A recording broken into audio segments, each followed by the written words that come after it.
इस खबर के प्रायोजक हैं Ruchi organics limited and ISO certified company, Sarojini Nagar, Kanpur, UP.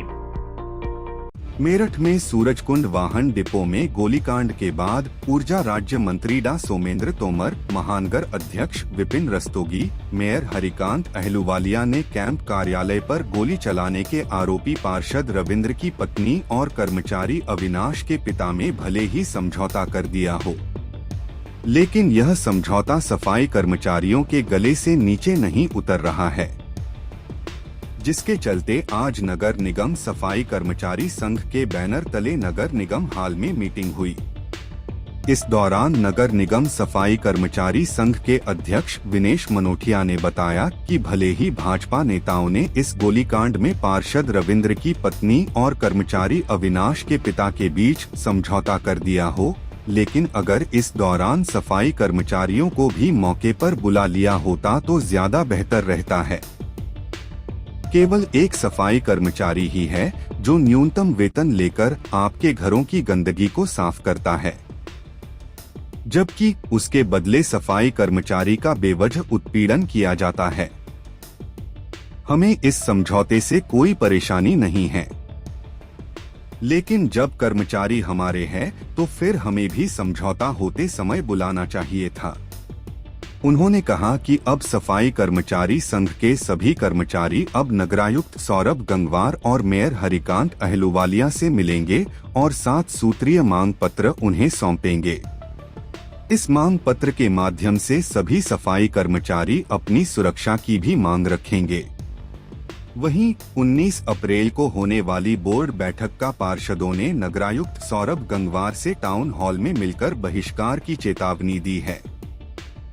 पार्षदों का आरोप है कि नगर निगम में काम करने वाले सभी 2415 आउटसोर्सिंग सफाई कर्मचारियों की जांच की जाए। पार्षदों का कहना है कि बड़ी संख्या में कर्मचारी दूसरे जिलों के हैं जो काम पर आते ही नहीं, जिनकी अगर जांच कराई जाए तो बड़ी गड़बड़ी सामने आएगी। पार्षदों ने विक्टोरिया पार्क में कर्मचारियों की परेड कराने की मांग की है। उनका कहना है कि अगर कर्मचारियों की संख्या की जांच हुई तो पोल खुल जाएगी। हम सब 90 के 90 पार्षद एकजुट होकर आज नगरायुक्त महोदय के पास गए थे। कुछ समस्या थी हमारी जिसको लेकर हम बहुत चिंतित थे और उस विषय में हमारी बात हुई है। जैसे कि स्वच्छता मित्र 2415 दर्शाए जाते हैं और जलकल में 200 करीब हैं। हमारा ये प्रस्ताव नगरायुक्त महोदय को दिया है हमने कि जितने भी कर्मचारी हैं आउटसोर्सिंग के हैं, इनकी वेरिफिकेशन हो विक्टोरिया पार्क में और इनके फ़ोटो और आधार कार्ड लेके इनकी जांच की जाए कि इतने कर्मचारी हमारे नगर निगम में कार्य कर भी रहे हैं या नहीं। हमें आशंका है कुछ लोग यहाँ से दिल्ली शिफ्ट हो चुके हैं, कुछ बॉम्बे और कुछ गाजियाबाद, जो यहाँ काम नहीं करते, उनकी तनख्वाह ज़बरदस्ती निकाली जा रही है, जिससे निगम को हानि पहुँच रही है। अगर नगरायुक्त महोदय हमारे सुनवाई कर लेते हैं तो हम बोर्ड बैठक करेंगे, अन्यथा इसका बहिष्कार कर देंगे। हम काम करने के लिए आए हैं और ये काम करेंगे, काम की बात करेंगे। कोई हमारे पुलिया टूटी पड़ी, कोई कर्मचारी या कोई मामला किसी से कह दो तो वो भी विवाद हो जाता। तो एक तो पार्षद तो एक खरबूजा हो गया।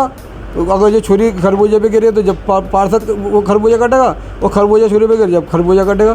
तो हम तो बुरा हाल हो गया पार्षद होगा कि भाई जनता की कह रहे हैं तो इनके बुरे और इनके कह रहे तो जनता के बुरे। ये जो घटना घटी है, ये पूरा नगर निगम एक काला दिवस के रूप में हमेशा मनाएगा, क्योंकि लाइन का आखिरी व्यक्ति जो होता है देश के अंदर, वो सफाई कर्मी होता है, जो बहुत कम पैसों में और बहुत गंदा काम करता है। उसके ऊपर उन लोगों पर गोलियां चले तो इससे बड़े शर्म की बात कोई है नहीं। लेकिन एक अगर झगड़ा होता है तो उसका अंत भी होता है, फैसला भी होता है। तो इस फैसले में हमारे जनप्रतिनिधि सब लोग की मंशा थी कि भाई कंप्रोमाइज़ होना चाहिए। हम लोग भी कंप्रोमाइज़ चाहते हैं, हमें कोई लड़ाई का हमारा काम नहीं है। जब तक मामला इस कगार पे पहुंचा तो कम से कम आप हमारा भी दुख अगर पूछ लेते तो हमारे ज़ख्म पे मलहम का काम हो जाता। कोई बात नहीं, हम इस कंप्रोमाइज़ का, इस फैसले का हम दिल की गहराई से स्वागत करते हैं और ये अमन चैन बना रहे। पार्षदगण भी हमारे यहाँ कोई गैर नहीं है। जल्दी ही महापौर साहब को और अपना नगरायुक्त महोदय को और जनप्रतिनिधियों को भी हम चाहेंगे कि आप 2 मिनट का समय हमारे लायक भी निकाल के लाएँ। कुछ परेशानियाँ हमारी भी हैं कि जो आए दिन वार्डों में झगड़ा होता है, आए दिन विवाद, कुछ नहीं, केवल मूंछों की लड़ाई। हमारा कर्मचारी वार्ड में जाके काम करता है, वार्ड में जाकर काम करता है पूरी तरीके से, लेकिन कहीं उसका ट्रांसफ़र हो जाता है, कहीं हमारे सफाई नायक का ट्रांसफ़र, कहीं सेवा समाप्त, कहीं उनकी गैरहाजिरी, जिसमें कि वो फुल टाइमर अपना काम करता है और काम के बावजूद पता लगता है कि आपका 1 महीने का वेतन कट गया। तो हम इतना सा कहना चाहते हैं, कोई कर्मचारी काम ना करे, नहीं कर रहा, मैं मान रहा हूँ, मैं ये मानता हूँ नहीं कर रहे, आप कहते हो नहीं कर रहे, लेकिन नहीं करो तो उसके रास्ते बहुत सारे हैं। आप अधिकारी शिकायत कीजिए, वो इनके खिलाफ कार्रवाई करें, लेकिन करते करते आप उनको। Kapil Soni, news first, Meerut.